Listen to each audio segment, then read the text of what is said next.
ایک بچہ جس کی 12-13 سال عمر ہے اس کی ڈیڈ باڈی آئی ہے، موصول ہوئی ہے۔ اطلاع ملتے ہی ہماری ٹیمز جو ہیں وہ ہاسپٹل چلی گئی۔ ہاسپٹل جانے پہ پتہ چلا کہ بچے کی باڈی پہ جو ہے تشدد کے، ٹارچر کے نشانات ہیں۔ تو اس صورتحال میں ہم نے بچے کی فیملی سے رابطہ کیا، وہ لوگ آئے اور ہم نے باضابطہ ایک ایف آئی آر رجسٹر کی۔ ایف آئی آر کی ہم نے تفتیش شروع کی۔ اس میں ٹوٹل 4 ملزمان ہیں، جس میں سے 2 ملزمان جو ہیں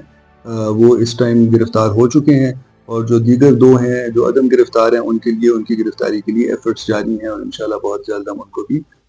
گرفتار کریں گے۔ اس کے ساتھ ساتھ جو تشدد میں یوز ہونے والی چیزیں تھیں، جو ویپن آف اوفینس تھے، کچھ لاٹھیاں ہیں، زنجیریں ہیں،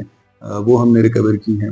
جب ہمیں یہ اطلاع ملی کہ ایک بچے کے ساتھ اس طرح کا یہ دلخراش واقعہ پیش آیا ہے، تو ہم نے اپنی ٹیم اس مدرسے میں بھیجی اور باقی بچوں کے ہم نے اسٹیٹمنٹس لیں، ان کو چیک کیا، تو یہ بات سامنے آئی کہ اور بچے بھی تشدد کا نشانہ بنتے رہے ہیں۔ اس پہ ہم نے جتنا بھی وہاں پہ عملہ تھا مدرسے کا، جو اساتذہ تھے، انتظامیہ تھی، ان کے 9 بندے ہم نے جو تھے وہ ہم نے گرفتار کیے، اور ان پہ ہم نے اپنی پولیس کی مدعیت میں ایک اور ایف آئی آر ہم نے درج کی انڈر چائلڈ پروٹیکشن ایکٹ۔